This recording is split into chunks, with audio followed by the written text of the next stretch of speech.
자, 여러분 안녕하십니까? 크립토토마토 오늘도 인사를 전해드리고 있습니다. 자, 이 암호화폐 시장 같은 경우는 최근에 많은 상승세를 탔었죠. 그리고 지금 비트코인 도미넌스를 보시면은 64%까지 빠졌습니다. 그만큼 자금들이 알트코인에 몰려갔다라는 소리죠. XRP 같은 경우도 최근에 좀 좋은 모습을 보여줬었으나 어제 오늘 같은 경우는 시들시들한 그런 모습을 보여주고 있습니다. 자, 이런 부분 같은 경우는 저희가 프랙탈 차트를 보면서 어느 정도는 예상을 하고 있었던 그런 부분들이기 때문에 그렇게까지 놀랍지는 않습니다만 문제는 이후겠죠. 이후에 XRP가 계속해서 지속적으로 프랙탈을 따라 상승을 해줄 수 있느냐, 아니면 작년처럼 여기서 딱 힘을 못 쓰고 주저앉을 것이냐, 앞으로 며칠 동안 이런 부분에 대한 결정이 내려지게 될 것 같은데요. 오늘 소식 같은 경우는 이 좋은 소식도 있고 이 가격에 안 좋은 영향을 줄 수도 있겠다라는 생각이 들게끔 만들 수 있는 그런 소식들도 준비가 되어 있습니다. 말도 많고 탈도 많고 좋은 점도 나쁜 점도 가지고 있는 XRP. 오늘은 리플사와 XRP 어떠한 소식들 나왔는지 또 잠시 알아보도록 하겠습니다. 자, XRP 차트 또 보는 시간 잠깐 갖도록 하겠는데요. XRP 일봉 차트에서 50일 이동평균과 200일 이동평균의 골든 크로스가 나오려고 준비를 하고 있다고 합니다. 지난주 같은 경우는 이 분석가가 이야기하기를 12시간 차트상에서 골든 크로스가 나오면서 가격 상승에 힘을 실어 주었었는데 이번 것은 이제 일봉이기 때문에 더욱더 강력하지 않겠냐라고 이야기를 해주고 있는 것이죠. 참고로 이 골든 개코라는 분석가는 XRP에 대해서 거의 좋은 분석만 내놓습니다. 그렇기 때문에 그런 점도 고려를 해가지고 이 의견을 드려야 될 것 같은데요.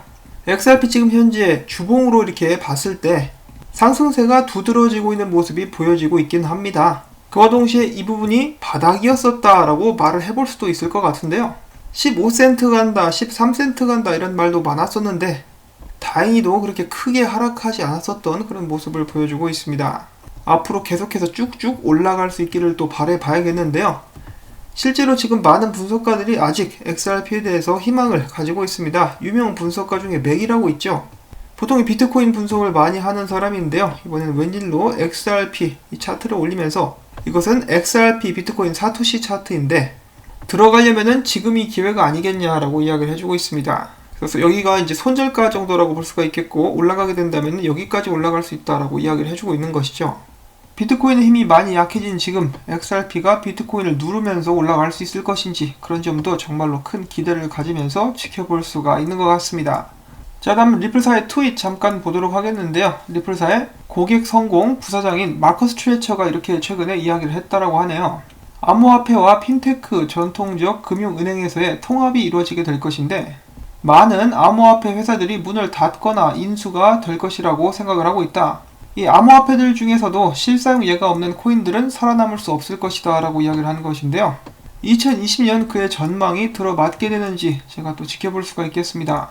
마커스 트레처 같은 경우는 은행업계에서 굉장히 일을 오래 했었고 높은 요직들을 맡아왔었기 때문에 이 다른 암호화폐 업계에서 기존의 은행업계라든지 그런 쪽에 기반이 안 잡힌 사람들의 의견보다는 이런 마커스 트레처 같이 이미 은행업계에서 오랫동안 몸을 담았었던 사람들의 의견이 더 정확하지 않을까라고 저는 한번 개인적으로 생각을 해봅니다. 그리고 빵형도 이런 이야기를 굉장히 많이 했었는데 이 실사용 예가 없는 암호화폐들은 전부 다 사라지게 될 것이다. 지금 현재 암호화폐 개수가 5,000개가 넘는다 그러죠. 이 중에 이제 실사용 예가 없는데도 펌핑이 계속해서 오면서 이 도박적인 용도로 사용되는 암호화폐들이 많습니다. 얘네들이 전부 다 빨리 사라져버리고 거기에 있었던 자금들이 실제로 활용되게 될 암호화폐들로 몰려 들어오게 된다라면은 이 살아남은 암호화폐들의 가치는 더욱더 높게 상승하게 되지 않을까라고 저는 예상을 하고 있는 것인데요. 이 정화작용이 빨리빨리 일어날 수 있으면 좋겠습니다. 그리고 그 안에서 선택받은 암호화폐들 중에 XRP가 껴있기를 저희는 바라봐야 되는 것이죠. 여러분들도 이미 다 알고 계시다시피 XRP 같은 경우는 실사용 예를 가장 잘 만들어 나가고 있는 암호화폐 중에 하나입니다. 그리고 머니그램 같은 경우는 이 XRP의 실사용을 더욱더 확대시켜 나가고 있는 그런 좋은 협력자 중에 하나이죠. 이런 머니그램의 세계에서 제일 큰 현금 관리 회사인 브링스가 900만 달러를 머니그램에 투자를 하겠다라고 밝혔습니다. 이 브링스 같은 경우는 금융기관, 부동산 업자들, 정부기관, 보석상 등을 고객들로 두고 있으며 이 고객들은 전 세계 100개국 이상에 이렇게 위치를 하고 있고 이 브링스 사업 자체는 41개국에서 운영이 되고 있는 정말 큰 회사입니다. 그리고 나스닥에 상장이 된 그런 회사이기도 하고요. 여기가 지금 그들의 홈페이지인데요. 자신들이 세계 제1의 현금 관리 회사라고 광고를 해주고 있고 전 세계 직원들만 62,400명, 160년 동안 안전을 지켜왔다라고 이야기를 하고 있습니다. 그들은 또한 추가적으로 다양한 서비스를 제공을 하고 있는데요. 그 중에 하나가 바로 이 지불입니다. 이 지불을 위해서 마스터카드와 협약을 맺어서 브링스 데빗카드도 이렇게 제공을 하고 있고요.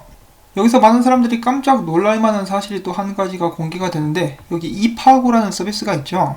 이파고는 브링스가 만들어낸 브랜드 중에 하나로서 사람들이 핸드폰과 키오스크를 통해 가지고 돈을 주고 받거나 공과금을 지불하는 등 그런 여러가지 서비스를 진행을 하고 있습니다. 자, 근데 이파고 서비스 지역을 잠깐 보도록 하겠는데요. 보시면은 브라질, 멕시코, 페루가 일단 포함이 되어 있고 나머지도 이제 남미 쪽이라고 볼 수가 있는 것인데 지금 현재 머니그램이 ODA를 적극적으로 활용하고 있는 것이 멕시코, 그리고 리플사의 송금로가 XRP 송금로가 뚫리게 될 것이 브라질과 남미 지역, 그리고 페루 같은 경우는 인터뱅크가 실시간 유동성을 사용하겠다라고 발표를 또 한 그런 상황이죠. 그러니까 한마디로 페루의 송금로가 뚫린다는 소리입니다. 자, 과연 이것이 우연일까요? 자, 아무튼 이 회사가 머니그램에 900만 달러를 투자를 한다는 것이죠. 그들은 이 발표에서 머니그램과 장기간에 걸친 전략적 제휴 파트너십을 맺게 되는 것이고 이를 통해서 양측사 모두에게 이득이 될 수 있는 상업적인 기회를 모색을 하겠다라고 밝혔습니다. 그렇지만 이 브링스 같은 경우는 머니그램을 인수하거나 경영에 관여할 생각은 없다라고 또 추가적으로 이야기를 했고요. 이 리플사와는 사뭇 다른 그런 방법의 투자 방식이죠. 리플사 같은 경우는 부분적으로 지분을 사들이면서 어떻게 보면 좀 인수도 하고 보드 멤버로서 이제 리플사의 직원이 가서 앉으면서 경영에도 관리를 하는 그런 모습을 보여줬는데 이들은 그런 쪽에는 이제 손을 대지 않겠다라고 이야기를 하고 있는 것입니다.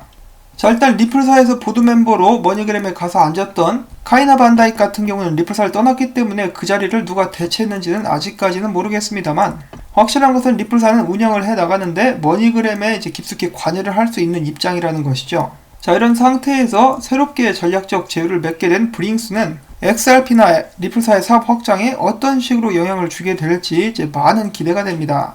머니그램 같은 경우는 최근에 모든 것을 디지털화해 나가는 그런 과정이 있다라고 CEO가 직접 이야기를 했었죠. 특히 거기에서 ODL 사용으로서 많은 화제가 됐었는데 브링스가 그것을 모르고 파트너십을 체결을 했을까요? 당연히 알았겠죠. 그러면서 어떤 계획을 가지고 이런 파트너십이나 투자를 진행을 했다라고 저는 보고 있습니다.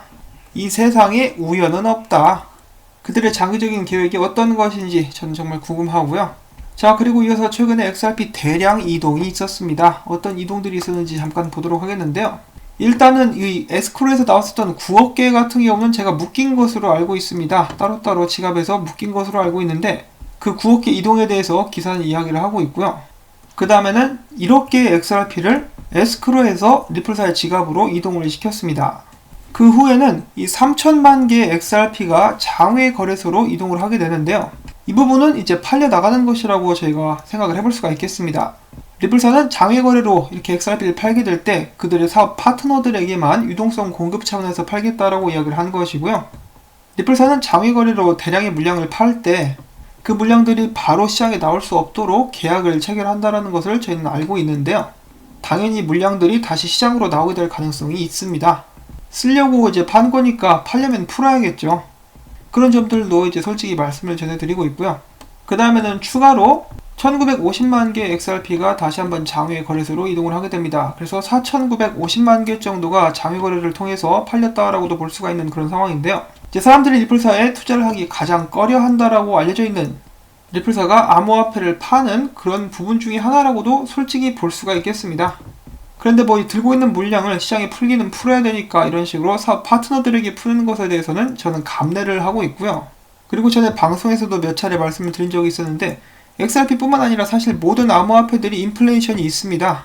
시장에 계속해서 많은 물량이 풀린다라는 것인데 채굴자들도 먹고 살아야 되니까 채굴해서 파는 것도 있고 개발자들도 개발을 위해서 직원들 월급도 줘야 되고 월세도 내야 되고 그러니까 그런 물량을 시장에 팔아서 그런 비용들을 마련하기도 합니다. 자, 아무튼 이런 부분에 대한 판단은 여러분들께서 직접 내리실 수 있기를 바라고요. 자, 그 다음에 리플사가 많은 물량을 들고 있는 것과 동시에 많은 사람들로 하여금 XRP 투자를 꺼리게 하고 XRP가 욕을 가장 많이 처먹는 이유 중에 한 가지가 바로 이것이죠. 제드 맥케일럽입니다. 그리고 제드 맥케일럽을 비롯해가지고 XRP 레저를 개발한 리플사의 창업자들이 굉장히 많은 물량들을 들고 있기 때문에 그들이 언제든지 가격을 내려버릴 수 있기 때문에 사람들은 XRP 투자를 꺼려 한다라고 이야기를 하고 있죠. 이 관련 기사가 나왔으니까 또 한번 보도록 하겠습니다. 자, 리플사의 공동 창업자 중에 한 명, 제드 맥켈럽, 현재까지 10억 개의 XRP를 팔아치웠다. 아직 47억 개나 남아있다라는 기사인데요. 이 코인 텔레그래프의 기사입니다. 자, 이 제드 맥켈럽, 회사에 그냥 여자친구를 끌어들이는 등 여러가지 논란을 낳고 리플사를 떠났던 인물인데요.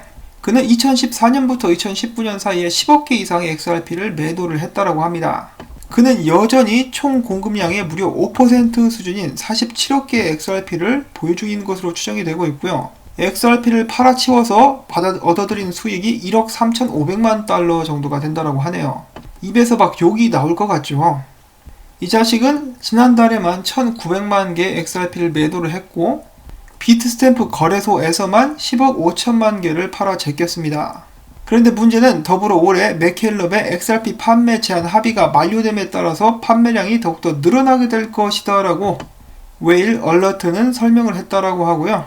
참고로 전에 그가 들고 있었던 95억 개의 XRP를 한 번에 던지겠다라고 말을 해가지고 XRP 시세는 40%가 하루 만에 떨어졌었던 그런 일도 있었습니다. 그리고 그는 리플사와 법정 소송까지 공방을 벌인 끝에 7년간 월별 연간 판매량을 제한하는 협의를 했습니다. 제가 정확한 수치는 지금 당장 기억은 안 나는데요. 그날 XRP 거래 볼륨의 2% 내에서만 그의 XRP를 팔 수 있게 된 것인데요. 그렇게 함으로써 XRP 시세에 영향을 주지 않게 리플사에서 나름 조처를 취한 것입니다. 자, 아무튼 이 협의에 따르면 6년째 계약에는 10억 개의 XRP, 7년째는 20억 개까지 판매가 가능한데 바로 올해 7년째가 됐기 때문에 그는 판매 물량을 2배로 늘릴 수가 있는 것입니다. 아주 그냥 지랄 맞네요. 자, 여기에 이어서 코인 텔레그래프는 리플사의 또 다른 창업자들인 알서 브리도 그리고 크리스 랄슨 또한 리플사에서 고질적인 문제로 알려져 있는 에스크루에 걸려있는 많은 수십억 개, 수백억 개죠. XRP 때문에 가격 변동성의 위험이 상존하고 있다고 경고를 했다고 합니다. 자, 이런 부분 같은 경우는 악성 기사라기보다는 사실이기 때문에 여러분들이 객관적인 사실로서 받아들이실 수가 있을 것 같습니다. 안타깝긴 하지만은 현실이 이런 것을 부정할 수는 없겠죠. 리플사에 호재가 많은 것도 사실이지만은 이 호재가 많은 만큼 이런 식으로 위험이 존재하는 것도 사실이기 때문에 여러분들께서 잘 이렇게 판단을 하셔가지고 여러분들의 투자를 계속해서 이어나가시면 될 것 같습니다.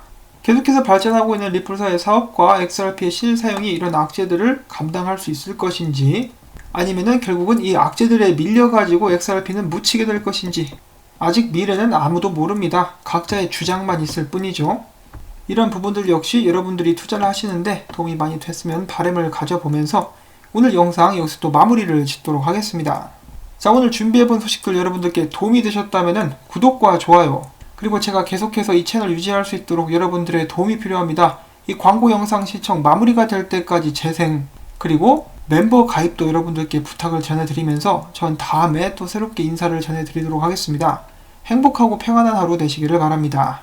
안녕히 계십시오.